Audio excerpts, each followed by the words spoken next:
Hoy vamos a adentrarnos en el fascinante mundo de la mitología griega y descubrir a un enigmático grupo que vivía en los confines del mundo conocido, los hiperbóreos. Imaginemos por un momento un lugar tan lejano que está más allá del viento del norte, Bóreas, el dios que sopla desde el frío ártico. De ahí proviene el nombre de los hiperbóreos, que en griego antiguo significa más allá de Bóreas. Aunque algunos estudiosos sugieren que el nombre podría derivar de una palabra que significa llevar más allá. A pesar de vivir en el extremo frío del mundo, los hiperbóreos eran descritos como residentes de una tierra soleada y templada, casi como un paraíso. En muchas historias, se dice que vivían al norte de las montañas rípeas, que los protegían de los vientos gélidos del norte. Y aquí viene la parte interesante: según las leyendas más antiguas, eran los favoritos del dios Apolo. Algunos escritores griegos incluso creían que ellos eran los fundadores de los famosos santuarios de Apolo en Delos y Delfos. Pero la historia no se detiene ahí. Los griegos también situaron a los hiperbóreos en una especie de versión antigua de Libia, en algún lugar entre las montañas del Atlas en el norte de África. Esto tiene sentido si consideramos que los norteafricanos eran conocidos por adorar al dios del sol, Tafut, que los griegos identificaban con Apolo. De hecho, el primer rey de Numidia, Masinisa, le ofreció tributos a Apolo en 179 a.C., y recibió una corona de oro en agradecimiento. La visión de los hiperbóreos se volvió más difusa. Algunos los vieron como seres puramente míticos, mientras que otros intentaron ubicarlos en lugares reales del norte de Eureia, como Gran Bretaña, Escandinavia o Siberia. En la literatura medieval y renacentista, los hiperbóreos llegaron a simbolizar lo remoto y lo exótico. Hoy en día, los estudiosos modernos ven la leyenda de los hiperbóreos como una mezcla de ideas utópicas antiguas, relatos de los confines del mundo, el culto a Apolo y descripciones exageradas de fenómenos en el norte de Europa, como el sol de medianoche ártico. La primera mención detallada de los hiperbóreos nos llega de Heródoto, el famoso historiador griego, en su obra Historias alrededor del 450 a.C. Heródoto menciona a los hiperbóreos y cita a autores anteriores como Hesíodo y Homero, aunque la obra de Homero que hablaba de ellos se ha perdido en el tiempo. Heródoto Aristeas escribió un poema perdido llamado Arimaspea, en el que se mencionaba a los hiperbóreos. Según Aristeas, los hiperbóreos vivían más allá de unos seres míticos de un solo ojo llamados arimaspios, y de unos grifos que custodiaban el oro. Todo esto en una remota región del noreste de Asia. Píndaro, otro poeta griego contemporáneo de Heródoto, también hace referencia a los hiperbóreos en su 10ª Oda Pitia, y menciona un viaje de Perseo a su tierra. Otros autores del siglo V a.C., como Simónides de Sileus y Ionicus de Lesbos, también hablaron de los hiperbóreos en sus escritos. Pero, ¿dónde estaba exactamente esta tierra mítica? Algunos antiguos, como Pausanias, ubicaron a los hiperbóreos más allá de las nevadas montañas rípeas, mientras que otros, como Homero, los situaron al norte de Tracia, en la región de Dacia. Los antiguos griegos no estaban de acuerdo en la ubicación precisa. Hecateo de Mileto pensaba que las montañas rípeas estaban cerca del Mar Negro, mientras que Píndaro las situaba cerca del Danubio. Heráclides Póntico y Antímaco, por otro lado, identificaban las montañas rípeas con los Alpes y los hiperbóreos con una tribu celta, posiblemente los helvetios. Más tarde, los romanos y griegos continuaron cambiando la ubicación de estos lugares míticos, pero todos coincidían en que estaban en el lejano norte de Europa. En el siglo III a.C., el gramático Simías de Rodas vinculó a los hiperbóreos con los masagetas, y Posidonio en el siglo I a.C. los conectó con los celtas occidentales. Incluso Pomponio Mela los situó cerca del Ártico. Finalmente, los mapas antiguos basados en las descripciones de Estrabón muestran a los hiperbóreos como una península o isla que se extendía más al norte y al sur que de este a oeste, y algunos la ubicaban cerca de los Urales. ¿Era la tierra de los hiperbóreos un lugar real o simplemente una leyenda? Plutarco, en el siglo I después de Cristo, hizo una conexión interesante. Identificó a los hiperbóreos con los galos que saquearon Roma en el siglo IV a.C., durante la batalla de Lalia. Luego tenemos a Helio, Diodoro Sículo y Esteban de Bizancio, quienes registraron las antiguas historias sobre los hiperbóreos, aunque no añadieron nuevas descripciones. fue el filósofo estoico del siglo II después de Cristo, Hierocles, quien hizo una comparación intrigante, identificó a los hiperbóreos con los escitas y las montañas rípeas con los montes Urales. Pero aquí viene una de las partes más interesantes, la identificación de los hiperbóreos con Britania. Hecateo de Abdera, en el siglo IV a.C., fue uno de los primeros en asociar a los hiperbóreos con las islas británicas. Según Hecateo, había una isla en el océano más grande que Sicilia, al norte, habitada por los hiperbóreos.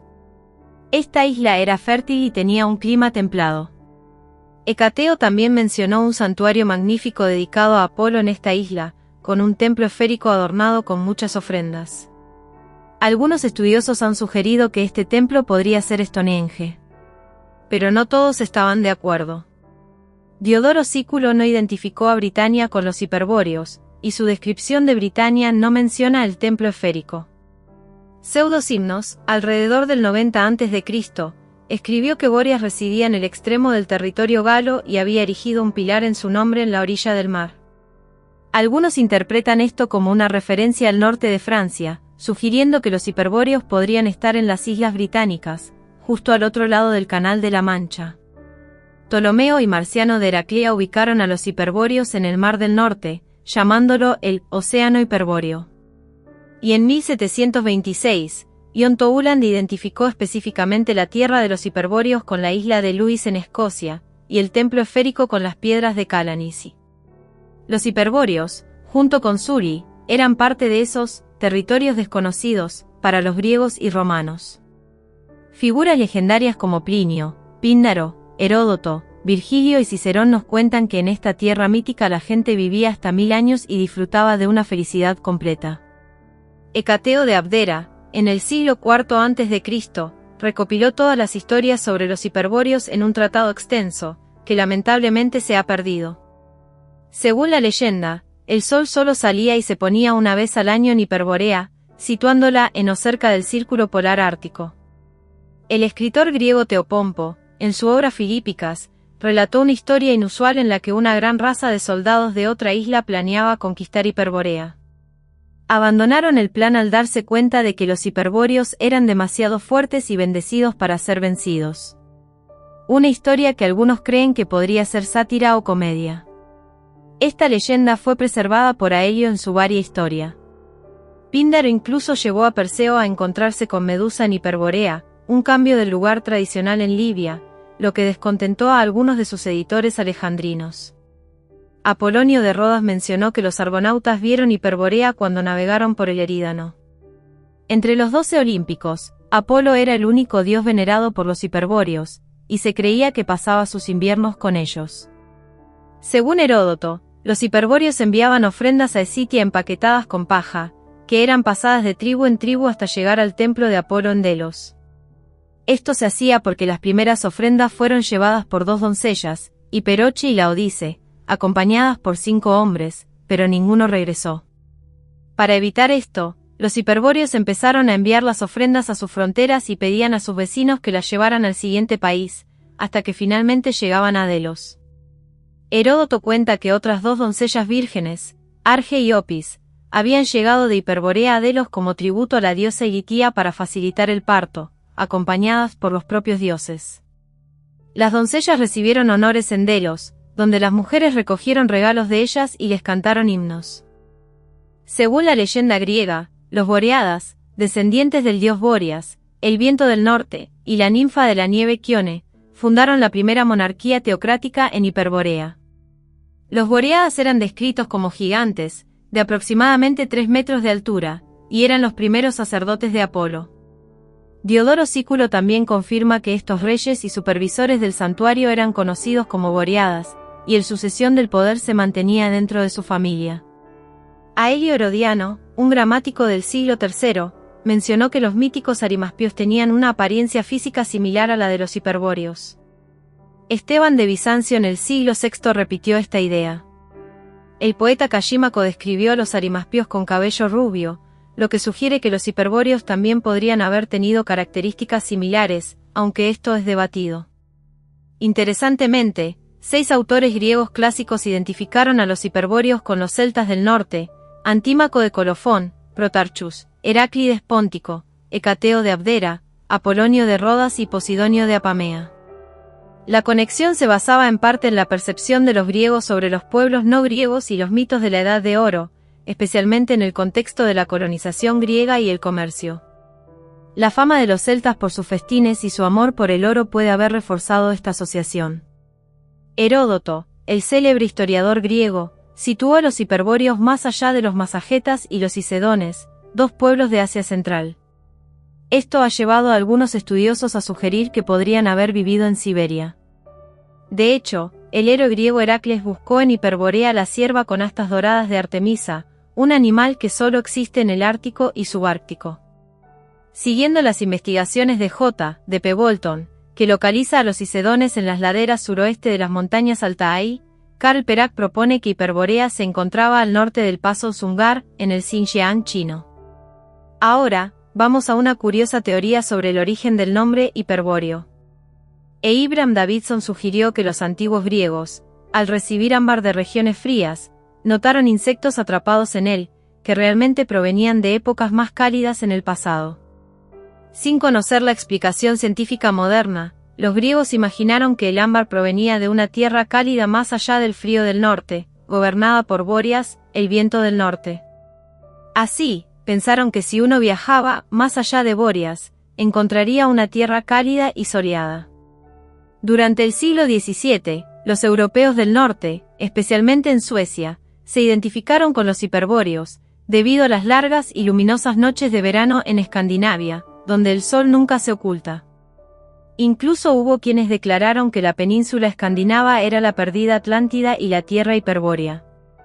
En tiempos más recientes, el término hiperbóreo ha sido utilizado de manera figurada para describir regiones frías o lejanas.